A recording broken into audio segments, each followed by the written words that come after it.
বাংলাদেশ জাতীয়তাবাদী দলটা প্রতিষ্ঠিত হয়েছে সংস্কারের মাধ্যমে, যে একদলীয় শাসন থেকে মুক্তি পেতে হবে, গণতন্ত্র ফিরে পেতে হবে, মুক্তবাজার অর্থনীতির মাধ্যমে সকলকে অর্থনীতিতে অংশগ্রহণ করার জন্য লেভেল প্লেইং ফিল্ড সৃষ্টি করে দিতে হবে।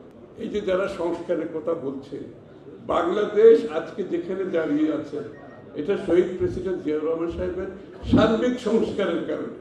অর্থনৈতিক সংস্কার, রাজনৈতিক সংস্কার, সামাজিক সংস্কার সব কিছুর উপর দাঁড়িয়ে বাংলাদেশ শেখ হাসিনার 15 বছর নিপীড়ন, নির্যাতন, অত্যাচার, লুটপাট, প্রতিষ্ঠানগুলো ধ্বংস করার পরও বাংলাদেশ আজকে যেখানে দাঁড়িয়ে আছে সেটা হচ্ছে শহীদ প্রেসিডেন্ট জিয়াউর রহমান সাহেব যে ভিত্তিটি স্থাপন করেছিলেন।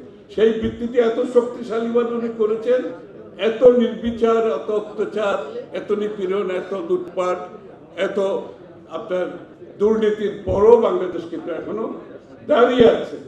রিফর্ম যেগুলো বুঝায়, সত্যিকার রিফর্ম কিন্তু উনি করেছেন।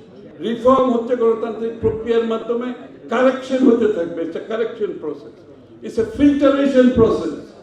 রিফর্ম কেউ একা বসে একটা টেবিলে রিফর্ম করে না, এটা গণতান্ত্রিক প্রক্রিয়া, এটা সংসদে হতে হয়, এটার ওনারশিপ থাকতে হবে, রাজনীতিবিদদের মধ্যে, জনগণের মধ্যে ওনারশিপ থাকতে হয়। সুতরাং বাংলাদেশের রিফর্ম হবে আগামী দিনে সংসদে জনগণের ম্যান্ডেট নিয়ে, আগামী দিনে রিফর্ম হবে সংসদে। সেই রিফর্ম টেকসই হবে, সেই রিফর্ম টিকে থাকবে।